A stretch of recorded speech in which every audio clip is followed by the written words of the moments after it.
Hello everyone, welcome to my YouTube channel UPSC with Rashmi. आज का हमारा टॉपिक है 6th क्लास की जो ज्योग्राफी की एनसीईआरटी है उसका फर्स्ट चैप्टर है सौर मंडल में पृथ्वी। आज हम इस चैप्टर को देखेंगे कि इसमें किस बात का वर्णन किया गया है और सौर मंडल के बारे में क्या बताया गया है। बहुत ही बेसिक पॉइंट है इसमें और बहुत ही इम्पोर्टेंट फैक्ट्स मिलेंगे। तो शुरू करते हैं आज का वीडियो।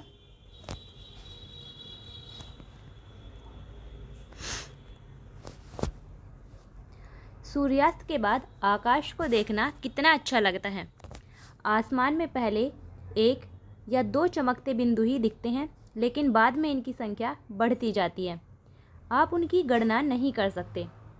संपूर्ण आकाश छोटी छोटी चमकदार वस्तुओं से भर जाता है, जिनमें से कुछ चमकीले होते हैं और कुछ धुंधले। ऐसा प्रतीत होता है मानो आकाश में हीरे जड़े हों। इनमें से कुछ टिमटिमाते प्रतीत होते हैं, लेकिन अगर आप उनको ध्यान से देखेंगे तो आप पाएंगे कि इनमें से कुछ की टिमटिमाहट अन्य से अलग है और ये बिना किसी टिमटिमाहट के चंद्रमा के समान चमकते हैं। यानी इस पैराग्राफ में ये बताना चाह रहा है कि सूर्यास्त के बाद रात के समय जब हम आसमान को देखते हैं तो आसमान में हमें बहुत सी जो चमकते बिंदु दिखाई देते हैं। उनमें से कुछ टिमटिमाते हुए दिखते हैं और कुछ ऐसे ही बिना टिमटिमाहट के दिखते हैं। तो जो टिमटिमाते हैं उन्हें हम तारे कहते हैं। वो जो हमें स्टार्स दिखते हैं उसके बारे में वर्णन कर रहा है। आगे देखते हैं। इन चमकीली वस्तुओं के साथ मतलब रात में आसमान में जब हमें जो चमकीली वस्तुएं दिखाई देती हैं, जो टिमटिमाती हुई चीज़ दिखाई देती है, उन वस्तुओं के साथ हम लगभग प्रतिदिन चंद्रमा को भी देखते हैं। ये अलग अलग समय पर अलग आकार और अलग अलग स्थिति में दिखाई पड़ता है। यानी चंद्रमा हमें प्रतिदिन एक समान नहीं दिखाई पड़ता, बल्कि हमें प्रतिदिन अलग अलग आकार का दिखाई पड़ता है। आप पूर्ण चंद्र को लगभग 1 महीने में एक ही बार देख सकते हैं और यह पूर्ण चंद्रमा वाली रात या पूर्णिमा होती है। इसमें जो इम्पोर्टेंट फैक्ट है वो है कि पूर्णिमा क्या होती है। तो क्या होती है पूर्णिमा? हम 1 महीने में चंद्रमा को पूर्ण रूप से लगभग एक ही बार देख पाते हैं और उसे हम जिस रात को हम चंद्रमा को पूरा देख पाते हैं उसी रात को कहते हैं हम पूर्णिमा या पूर्ण चंद्रमा वाली रात। यानी पूर्णिमा क्या हुई? पूर्णिमा वो रात है जिसमें चंद्रमा हमें पूर्ण रूप से दिखाई देता है, जिसे हम पूर्णिमा या पूर्ण चंद्रमा वाली रात कहते हैं और इसे हम 1 महीने में केवल एक बार ही देख पाते हैं। उसके बाद 15 दिन के बाद आप इसे नहीं देख सकते। यानी पूर्णिमा के 15 दिन के बाद हम इसे नहीं देख सकते हैं। क्यों? क्योंकि ये नए चंद्रमा की रात्रि या अमावस्या होती है। तो अमावस्या क्या होती है? अमावस्या को एक नया नाम दिया गया है, नए चंद्रमा की रात्रि, और इसे इंग्लिश में कहते हैं न्यू मून यानी नए चंद्रमा की रात्रि। तो पूर्णिमा और अमावस्या, इसमें 2 इम्पोर्टेंट फैक्ट हैं। पूर्णिमा और अमावस्या किसे कहते हैं? जब हम अपने नोट्स बनाते हैं तो अब हम उस अपने नोट्स में क्या ऐड करना है वो बता रहे हैं। जब हम अपना नोट्स बनाएंगे तो हमें इसमें सिर्फ लिखना है एक वर्ड पूर्णिमा हेडिंग डाली है। उसके बाद लिखना है कि पूर्णिमा क्या है? पूर्ण चंद्रमा वाली रात। यानी आपको समझ में आ जाएगा जब आप इतना लिखेंगे कि पूर्णिमा क्या होती है? पूर्ण चंद्रमा वाली रात। जिस रात को चंद्रमा हमें पूर्ण रूप से दिखाई देता है उस रात को हम पूर्णिमा या पूर्ण चंद्रमा वाली रात कहते हैं। और उसी प्रकार पूर्णिमा से 15 दिन के बाद आप हम चंद्रमा को नहीं देख सकते हैं। क्यों? क्योंकि उस रात को कहते हैं हम अमावस्या या नए चंद्रमा की रात यानी न्यू मून। अब आगे देखते हैं। क्या आपको इस बात पर आश्चर्य नहीं होता है कि हम दिन के समय चंद्रमा और इन सभी छोटी चमकीली वस्तुओं को क्यों नहीं देख पाते हैं? यानी ये बताना चाह रहा है कि जब हम रात के समय इन सभी चमकीली वस्तुओं को देखते हैं तो हम दिन के समय इन चमकीली वस्तुओं को क्यों नहीं देख पाते हैं?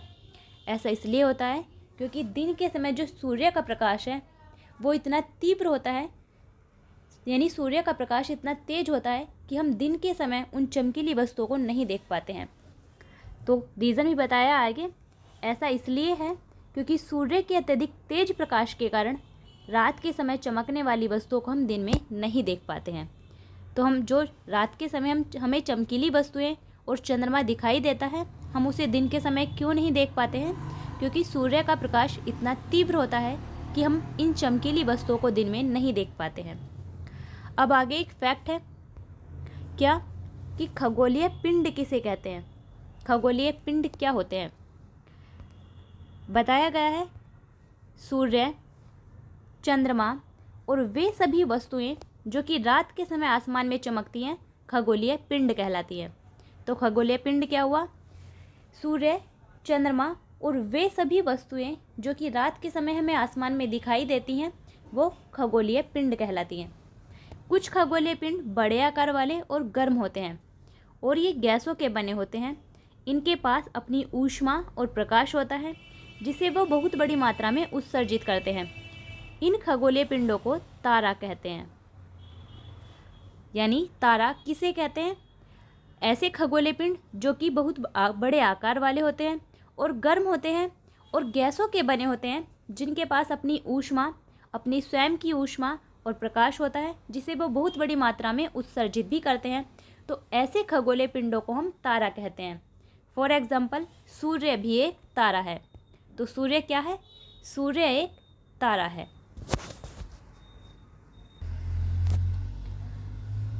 रात के समय चमकते हुए अनगिनत तारे सूर्य के समान ही हैं। यानी रात के समय जो हमें आसमान में तारे चमकते हुए दिखाई देते हैं वो सूर्य के समान ही हैं, लेकिन वो हमसे बहुत अधिक दूर हैं। लेकिन हमसे बहुत अधिक दूर होने के कारण हम लोग उनकी ऊष्मा या प्रकाश को महसूस नहीं करते हैं और वे हमें अत्यंत छोटे दिखाई पड़ते हैं। जो रात के समय हमें आसमान में स्टार्स दिखाई देते हैं वो भी सूर्य की तरह ही हैं। वो हमें इतने छोटे क्यों दिखाई देते हैं? क्योंकि वो हमसे बहुत अधिक दूर हैं, इसलिए वो हमें बहुत छोटे दिखाई देते हैं और यही कारण है कि हम उनकी ऊष्मा या उनके प्रकाश को महसूस नहीं कर पाते हैं।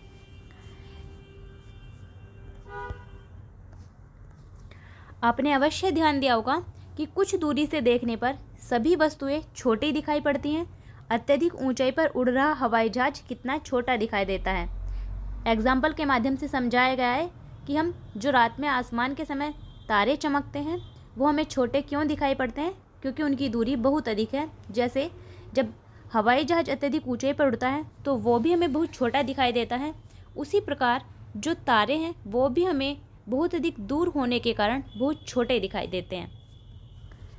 आगे चलते हैं। रात्रि में आसमान की ओर देखते समय आप तारों के विभिन्न समूहों के द्वारा बनाई गई विविध आकृतियों को देख सकते हैं। ये नक्षत्र मंडल कहलाते हैं। यहाँ एक वर्ड आ गया, नक्षत्र मंडल। यानी नक्षत्र मंडल किसे कहते हैं? तारों के विभिन्न समूहों के द्वारा बनाई गई विविध आकृतियों को हम नक्षत्र मंडल कहते हैं। एग्जाम्पल के तौर पर अर्सा मेजर या बिग बियर इसी प्रकार का एक नक्षत्र मंडल है। तो नक्षत्र मंडल क्या है? तारों के विभिन्न समूहों के द्वारा बनाया गया एक आकृति। यानी तारों के विभिन्न समूहों के द्वारा बनाई गई विविध आकृति नक्षत्र मंडल कहलाती हैं। जैसे अर्सा मेजर या बिग बियर एक प्रकार का नक्षत्र मंडल है।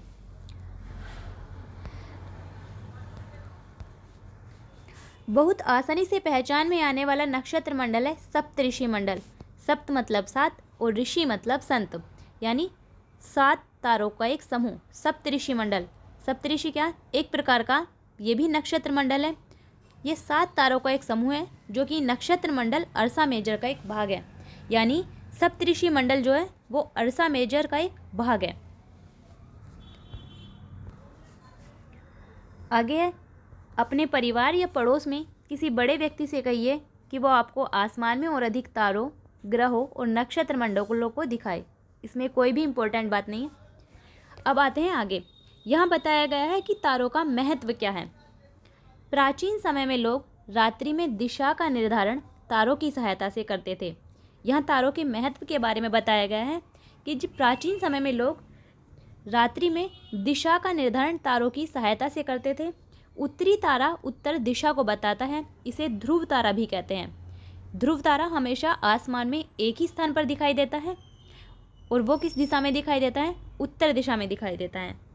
तो ये फैक्ट है कि ध्रुव तारा किस दिशा में दिखाई देता है? उत्तर दिशा में। यह आसमान में हमेशा एक ही स्थान पर रहता है। हम सप्तऋषि की सहायता से ध्रुव तारे की स्थिति को जान सकते हैं। कैसे? बताया गया है कि यदि सप्तऋषि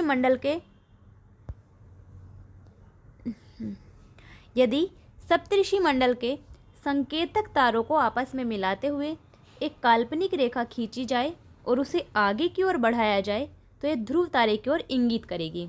जैसे चित्र के माध्यम से समझते हैं। यह है सप्तऋषि मंडल। ये जो 7 तारों का एक समूह है, यह है सप्तऋषि मंडल। इन सभी तारों को मिलाकर अगर एक काल्पनिक रेखा खींची जाए तो वो जिस तारे की तरफ इंगित करेगी वही है ध्रुव तारा। यह है ध्रुव तारा। यानी सप्तऋषि मंडल के जो संकेतक तारे हैं उन्हें आपस में मिलाते हुए जब एक काल्पनिक रेखा खींची जाती है तो वो उत्तर दिशा में जिस तारे की तरफ संकेत करती है वही होता है ध्रुव तारा। अब आगे देखते हैं। अब बताया गया है ग्रह के बारे में, यानी ग्रह किसे कहते हैं, ग्रह क्या है।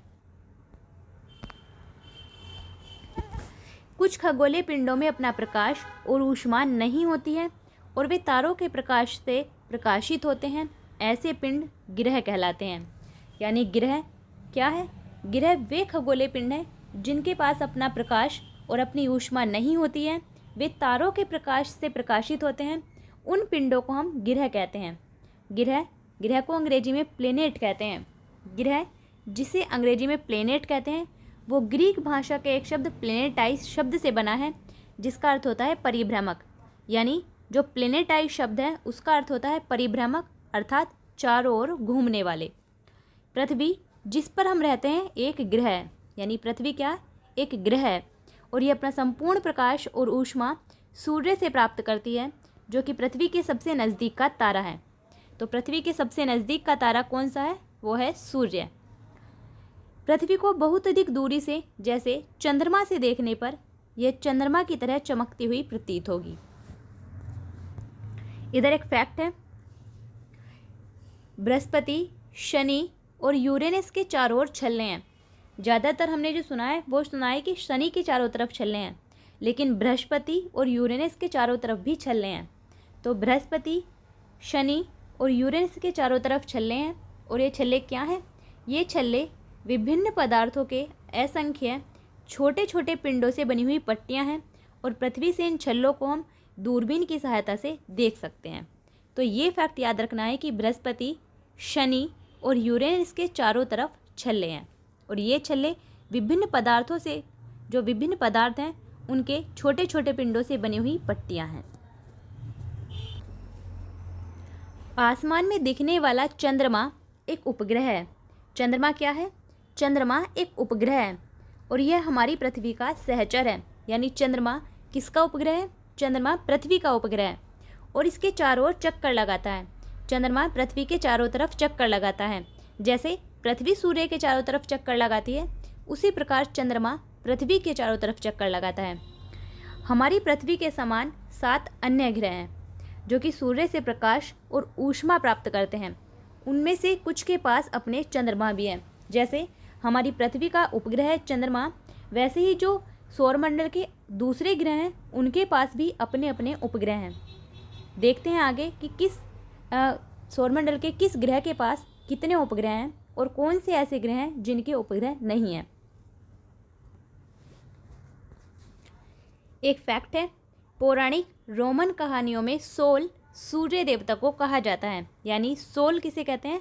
जो रोमन कहानियाँ हैं उनमें सोल सूर्य देवता को कहते हैं और सौर शब्द का अर्थ होता है सूर्य से संबंधित। इसलिए सूर्य के परिवार को हम सौर मंडल या सोलर सिस्टम कहते हैं। मतलब सोल किसे कहते हैं? सोल सूर्य देवता को कहते हैं और सोल से ही बना है सोलर सिस्टम यानी सौर मंडल। सौर मंडल किसे कहते हैं? अब आगे बात करते हैं। सौर मंडल सूर्य, 8 ग्रह, उपग्रह और कुछ अन्य खगोलीय पिंड जैसे कि क्षुद्र ग्रह और उल्का पिंड मिलकर सौर मंडल का निर्माण करते हैं। उसे हम सौर परिवार का नाम देते हैं, जिसका मुखिया सूर्य है। यानी सौर मंडल का मुखिया सूर्य है। तो सौर मंडल क्या हुआ? सूर्य, 8 ग्रह, उपग्रह और कुछ अन्य खगोलीय पिंड जैसे कि क्षुद्र ग्रह और उल्का पिंड, ये सभी मिलकर सौर मंडल का निर्माण करते हैं, जिसका मुखिया सूर्य है। तो हमारे सौर मंडल में कितने ग्रह हैं? 8 ग्रह हैं।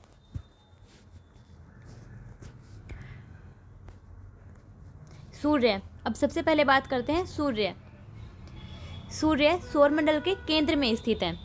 यह बहुत बड़ा है और अत्यधिक गर्म गैसों से बना है। इसका खिंचाव बल इससे सौरमंडल को बांधे रखता है। यानी सौरमंडल कैसे रुका हुआ है? तो जो सूर्य का खिंचाव बल है वो सौरमंडल को बांध कर रखता है। सूर्य सौरमंडल के लिए प्रकाश और ऊष्मा का एकमात्र स्रोत है। यानी सौरमंडल के लिए प्रकाश और ऊष्मा का जो स्रोत है वो कौन है? वो सूर्य है। लेकिन हम इसकी अत्यधिक तेज ऊष्मा को महसूस नहीं करते हैं। हम सूर्य की अत्यधिक तेज ऊष्मा को महसूस नहीं करते हैं। क्यों? क्योंकि सबसे नज़दीक का तारा होने के बावजूद सूर्य हमसे बहुत दूर है। कितना? सूर्य पृथ्वी से लगभग 15 करोड़ किलोमीटर दूर है। यानी जो सूर्य की पृथ्वी से दूरी है वो लगभग 15 करोड़ किलोमीटर दूरी है। और एक्चुअली दूरी है ये तो लगभग हमने एक सटीक बताई है। जो सूर्य की पृथ्वी से सटीक दूरी है वो है 14 करोड़ 95 लाख 98 हज़ार किलोमीटर। तो हम याद रखने के लिए मान लेते हैं लगभग 15 करोड़ किलोमीटर। अब बात करते हैं ग्रह की। ग्रह क्या है? ग्रह, हमारे सौरमंडल में 8 ग्रह हैं। कितने? हमारे सौरमंडल में 8 ग्रह हैं। और सूर्य से दूरी के अनुसार, यानी सूर्य से दूरी के अनुसार उनका क्रम है बुध, शुक्र, पृथ्वी, मंगल, बृहस्पति, शनि, यूरेनस और नेपच्यून, यानी अरुण और वरुण। इंग्लिश में उनका नाम है। ये इसे याद रखने की ट्रिक बताई गई है यहाँ। My very efficient mother just served us nuts. यानी एम से मरकरी यानी बुध, वी से वीनस यानी शुक्र, ई से अर्थ यानी पृथ्वी, एम से फिर मार्स यानी मंगल, जे से जुपिटर यानी बृहस्पति, एस से सैटर्न यानी शनि, यू से यूरेनस यानी अरुण और एन से नेपच्यून यानी वरुण। तो सौरमंडल में कितने ग्रह हैं? 8 ग्रह हैं। सौरमंडल के सभी 8 ग्रह एक निश्चित पथ पर सूर्य के चक्कर लगाते हैं और ये रास्ते दीर्घवृत्ताकार में फैले हुए हैं, जिन्हें हम कक्षा कहते हैं। यानी जो सौरमंडल के ग्रह हैं वो सूर्य का चक्कर एक दीर्घवृत्ताकार पथ पर लगाते हैं, जिसे कक्षा कहा जाता है। एक होता है वृत्ताकार और एक होता है दीर्घवृत्ताकार। जब हम ऐसे बनाते हैं तो इसे कहते हैं वृत्त। यानी ये वाली जो स्थिति है ये होती है वृत्ताकार।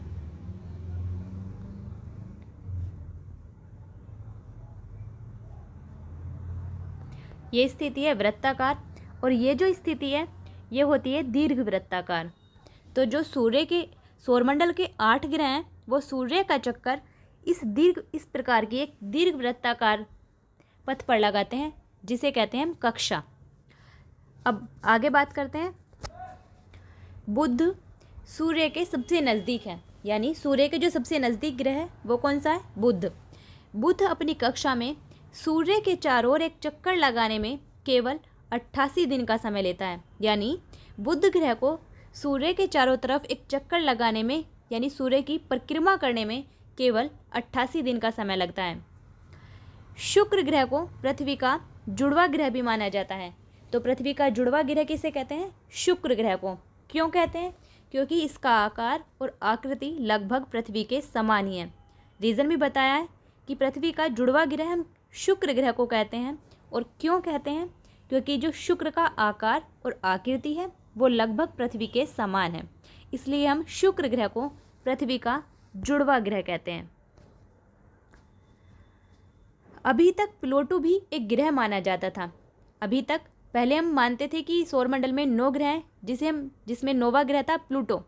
अभी तक प्लूटो भी एक ग्रह माना जाता था, किंतु अंतर्राष्ट्रीय खगोलीय संगठन ने अपनी बैठक जो कि हुई थी अगस्त 2006 में, उसमें निर्णय लिया कि कुछ समय पहले खोजे गए अन्य खगोलीय पिंड जैसे 2003 UB 313, सीरस और प्लूटो, इन्हें हम बोने ग्रह कहेंगे। यानी ये ग्रह नहीं है बल्कि इन्हें बोने ग्रह कहा जा सकता है।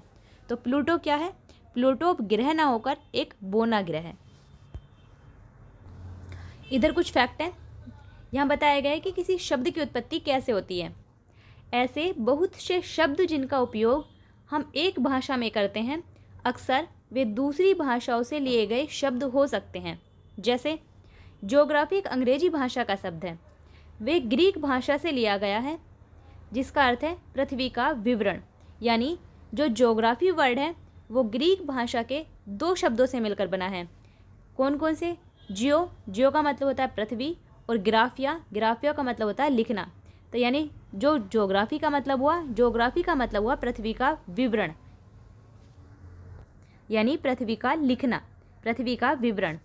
उसी प्रकार नीचे बताया गया है, जैसे यहाँ मान लीजिए जियो का मतलब हो गया पृथ्वी। अब जियोलॉजी, अगर हम जियो के साथ लॉजी जोड़ दें तो इसका मतलब हो जाएगा पृथ्वी का अध्ययन, क्योंकि लॉजी का मतलब होता है अध्ययन।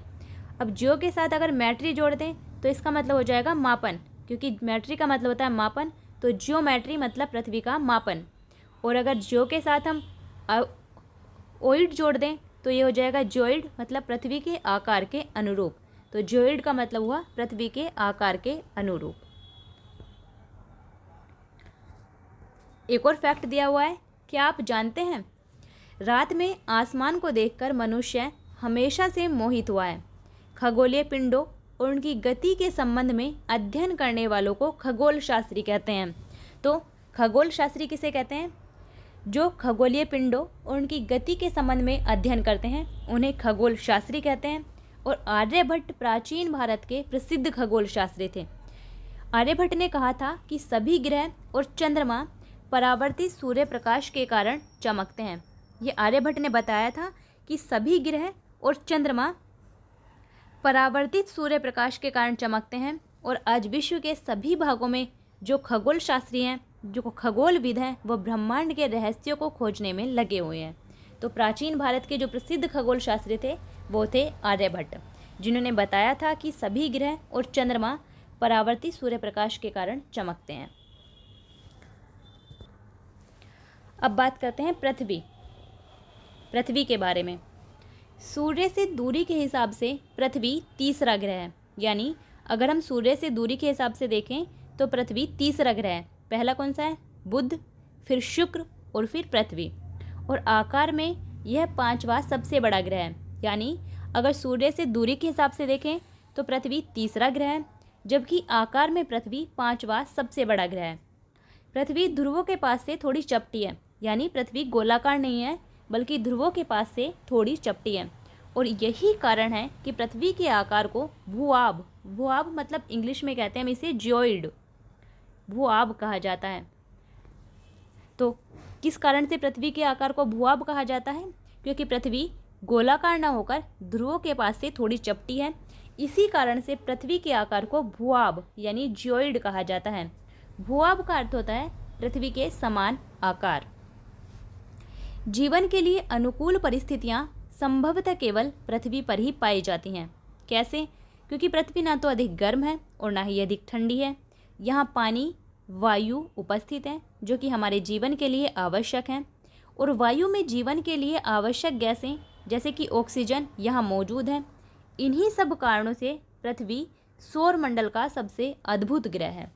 यानी जो जीवन के लिए अनुकूल परिस्थितियाँ हैं, ना अधिक गर्म होना ना अधिक ठंडा होना, पानी और वायु की उपस्थिति, वायु में सांस लेने के लिए ऑक्सीजन, ये सभी पृथ्वी पर पाई जाती हैं। इसीलिए पृथ्वी को सौरमंडल का सबसे अद्भुत ग्रह माना जाता है। अंतरिक्ष से देखने पर पृथ्वी नीले रंग की दिखाई पड़ती है। क्यों? अगर हम अंतरिक्ष से देखते हैं तो पृथ्वी हमें नीले रंग की दिखाई देती है।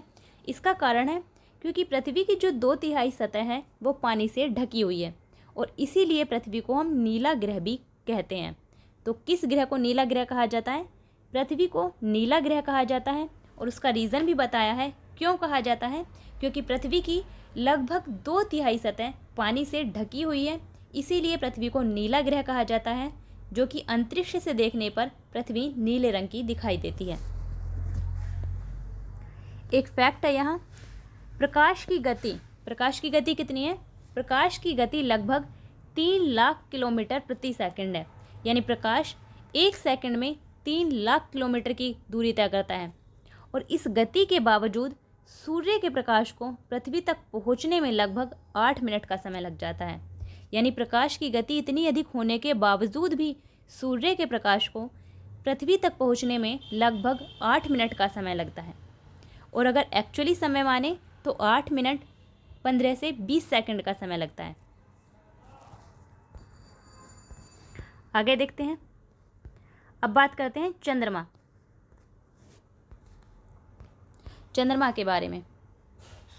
चंद्रमा, हमारी पृथ्वी के पास केवल एक उपग्रह है और वो है चंद्रमा, यानी चंद्रमा पृथ्वी का उपग्रह है।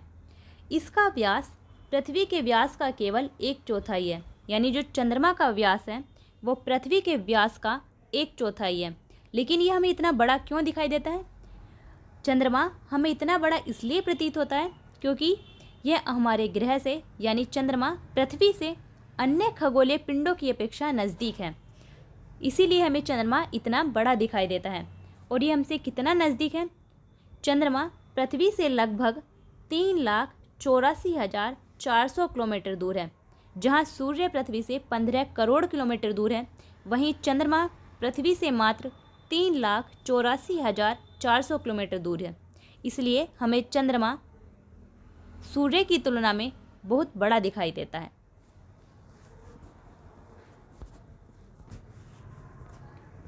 ऊपर चंद्रमा से रिलेटेड एक फैक्ट है, नील आर्मस्ट्रॉन्ग पहले व्यक्ति थे जिन्होंने 20 जुलाई 1969 को सबसे पहले चंद्रमा की सतह पर कदम रखा था। यानी चंद्रमा की सतह पर कदम रखने वाले जो प्रथम व्यक्ति थे वो थे नील आर्मस्ट्रॉन्ग, जिन्होंने 20 जुलाई 1969 को चंद्रमा की सतह पर कदम रखा था। आगे देखते हैं। आगे इधर बताया गया है उपग्रह और मानव निर्मित उपग्रह में क्या अंतर है। तो उपग्रह क्या होता है?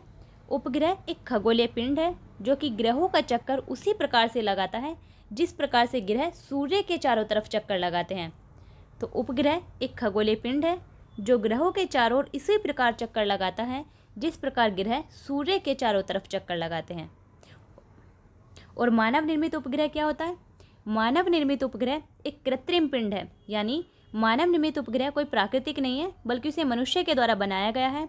वो आर्टिफिशियल पिंड है और इसे वैज्ञानिकों के द्वारा बनाया गया है, जिसका उपयोग ब्रह्मांड के बारे में जानकारी प्राप्त करने और पृथ्वी पर संचार माध्यम के लिए किया जाता है। जो मानव निर्मित उपग्रह होता है, यानी सैटेलाइट होते हैं, इसे रॉकेट के द्वारा अंतरिक्ष में भेजा जाता है और पृथ्वी की कक्षा में स्थापित कर दिया जाता है। कुछ एग्जाम्पल्स भी दिए हैं। अंतरिक्ष में उपस्थित कुछ भारतीय उपग्रह हैं जैसे इनसैट, IRS और एडुसैट आदि। ये अंतरिक्ष में उपस्थित भारतीय उपग्रह हैं। तो हमने उपग्रह और जो मानव निर्मित उपग्रह हैं उन दोनों का भी अंतर देख लिया है। आगे देखते हैं। चंद्रमा पृथ्वी का एक चक्कर लगभग 27 दिन में पूरा करता है। यानी चंद्रमा पृथ्वी का जब एक चक्कर पूरा करता है तो उसे लगभग 27 दिन का समय लगता है। और लगभग 27 दिन में ही, यानी लगभग इतने ही समय में चंद्रमा अपने अक्ष पर भी एक चक्कर पूरा कर लेता है। यानी चंद्रमा जितने समय में पृथ्वी का एक चक्कर पूरा करता है उतने ही समय में वो अपने अक्ष पर भी एक चक्कर पूरा कर लेता है। और यही कारण है कि हमें चंद्रमा का केवल एक ही भाग दिखाई देता है। इसके परिणाम स्वरूप पृथ्वी से हमें चंद्रमा का केवल एक ही भाग दिखाई पड़ता है। यानी क्योंकि चंद्रमा 27 दिन में पृथ्वी के चारों तरफ चक्कर लगाता है और 27 दिन में ही वो अपने अक्ष पर भी घूम जाता है। इसी कारण हमें चंद्रमा का पृथ्वी से केवल एक ही भाग दिखाई पड़ता है। चंद्रमा की परिस्थितियाँ जीवन के लिए अनुकूल नहीं है। बताया गया है कि चंद्रमा की परिस्थितियाँ जीवन के योग्य नहीं है। क्यों? क्योंकि चंद्रमा की सतह पर पर्वत, मैदान और गड्ढे हैं जो कि चंद्रमा की सतह पर छाया बनाते हैं। और इन्हें हम कब देख सकते हैं? जो चंद्रमा की सतह पर पर्वत, मैदान और गड्ढे हैं उन्हें हम पूर्णिमा के दिन देख सकते हैं। यानी पूर्णिमा के दिन चंद्रमा पर इनकी छाया को देखा जा सकता है। मतलब चंद्रमा की सतह पर जो पर्वत, मैदान ये पाए जाते हैं उन्हें हम पूर्णिमा के दिन देख सकते हैं। उनकी छाया पूर्णिमा के दिन देखी जा सकती है। आगे क्षुद्र ग्रह के बारे में बताया गया है कि क्षुद्र ग्रह क्या है। तो क्षुद्र ग्रह क्या है? क्षुद्र ग्रह तारों, ग्रहों और उपग्रहों के अतिरिक्त असंख्य छोटे पिंड भी सूर्य के चारों तरफ चक्कर लगाते हैं। यानी जैसे तारे, ग्रह और उपग्रह सूर्य के चारों तरफ चक्कर लगाते हैं, उसी प्रकार क्षुद्र ग्रह भी सूर्य के चारों तरफ चक्कर लगाते हैं। और ये जो पिंड है इन्हें ही क्षुद्र ग्रह कहते हैं। ये मंगल और बृहस्पति की कक्षाओं के बीच पाए जाते हैं। तो यह सबसे इम्पोर्टेंट फैक्ट क्या है कि क्षुद्र ग्रह कहाँ पाए जाते हैं? क्षुद्र ग्रह मंगल और बृहस्पति की कक्षाओं के बीच पाए जाते हैं। वैज्ञानिकों के अनुसार क्षुद्र ग्रह ग्रह के ही भाग होते हैं। यानी क्षुद्र ग्रह क्या है? क्षुद्र ग्रह एक प्रकार से ग्रह का ही भाग है जो कि बहुत वर्ष पहले विस्फोट के बाद ग्रहों से टूटकर अलग हो गए थे। अब हमने उन पिंडों को नाम दे दिया है क्षुद्र ग्रह। आगे बात करते हैं। आगे है उल्कापिंड। उल्कापिंड किसे कहते हैं? उल्कापिंड सूर्य के चारों ओर चक्कर लगाने वाले पत्थरों के छोटे छोटे टुकड़ों को उल्कापिंड कहते हैं। यानी जो सूर्य के चारों तरफ पत्थर के छोटे छोटे टुकड़े चक्कर लगाते रहते हैं उन्हें हम उल्कापिंड कहते हैं। और कभी कभी ये उल्कापिंड पृथ्वी के इतने नज़दीक आ जाते हैं कि इनकी प्रवृत्ति पृथ्वी पर गिरने की होती है। और इस प्रक्रिया के दौरान जब वे पृथ्वी के वायुमंडल में प्रवेश करते हैं तो वायु के साथ घर्षण होने के कारण ये गर्म होकर जल जाते हैं और परिणाम स्वरूप एक चमकदार प्रकाश उत्पन्न होता है। और कभी कभी कोई उल्का पूरी तरह जले बिना पृथ्वी पर गिर जाता है, जिससे धरातल पर गड्ढे बन जाते हैं और भूकंप भी आ सकते हैं। इसमें इतने शक्तिशाली होते हैं कि अगर ये बिना जले यानी पूरी तरह से बिना जले पृथ्वी पर गिर जाते हैं तो वहाँ गड्ढे बन जाते हैं और भूकंप भी आ सकते हैं। तो हमने देख लिया उल्कापिंड किसे कहते हैं, क्षुद्र ग्रह किसे कहते हैं, सौरमंडल क्या है, ग्रह क्या है, ये सब हमने देख लिया। आगे अपने तारों वाले खुले आकाश में एक ओर से दूसरी ओर तक फैली चौड़ी सफ़ेद पट्टी की तरह एक चमकदार रास्ते को देखा है। और ये चमकदार रास्ता क्या है? यानी एक ओर से दूसरी ओर तक फैली जो चौड़ी सफ़ेद पट्टी है, ये चमकदार रास्ता जो एक चमकदार रास्ते की तरह दिखाई देती है, ये क्या है? ये लाखों तारों का एक समूह है। और इस समूह को हम क्या कहते हैं? इस पट्टी को ही कहा जाता है आकाश गंगा। यानी और जो हमारी आकाश गंगा है वो है मिल्की वे। और यही पट्टी आकाश गंगा यानी मिल्की वे है। जो हमारा सौरमंडल है, हमारा सौरमंडल इसी आकाश गंगा का एक भाग है। यानी हमारा सौरमंडल किस आकाश गंगा का भाग है? मिल्की वे आकाश गंगा। और ये कैसी है? जो मिल्की वे आकाश गंगा है वो सर्पिल आकार की है, इस तरह से। तो हमारी जो आकाश गंगा है वो कौन सी है? वो मिल्की वे है और वो सर्पिलाकार आकार की है। और हमारा सौरमंडल इसी आकाश गंगा का भाग है। प्राचीन काल में यानी प्राचीन भारत में इसकी कल्पना आकाश में प्रकाश की एक बहती नदी से की गई थी, इसलिए इसका नाम आकाश गंगा पड़ा। यानी आकाश में बहने वाली गंगा, जो प्रकाश की एक नदी थी, प्रकाश की बहती नदी थी, इसीलिए हम कहते हैं इसे आकाश गंगा, यानी आकाश में बहने वाली गंगा। आकाश गंगा क्या है? आकाश गंगा करोड़ों तारों, बादलों और गैसों की एक प्रणाली है। और इस प्रकार की जो लाखों आकाश गंगाएं हैं वो ब्रह्मांड का निर्माण करती हैं। यानी आकाश गंगा है करोड़ों तारों, बादलों और गैसों की एक प्रणाली, और इस प्रकार की लाखों आकाश गंगाएं मिलकर ब्रह्मांड का निर्माण करती हैं। ब्रह्मांड की विशालता की कल्पना करना अत्यधिक कठिन है। वैज्ञानिक अभी भी इसके बारे में अधिक से अधिक जानकारी एकत्रित करने में जुटे हैं। इसके आकार के संबंध में हमें कोई जानकारी नहीं है, लेकिन फिर भी हम जानते हैं कि हम सभी इसी ब्रह्मांड का हिस्सा हैं। इसमें एक चित्र दे रखा है, उसे भी हम डिस्कस कर लेते हैं, जिसमें ग्रहों के बारे में बताया गया है। वो चित्र इसमें शायद नहीं आया है, उसे हम फिर नेक्स्ट क्लास में देख लेंगे। अभी आप सिर्फ इतना रिवीजन कर लीजिए। आज हमने जो कंप्लीट किया है, ये हमारा वीडियो कंप्लीट मतलब टॉपिक कंप्लीट हो चुका है। 6th क्लास का जो फर्स्ट टॉपिक है सौरमंडल, वो कंप्लीट हो चुका है। आप इसका रिवीजन कीजिए। फिर मिलते हैं नेक्स्ट टॉपिक में। तब तक के लिए बेस्ट ऑफ लक।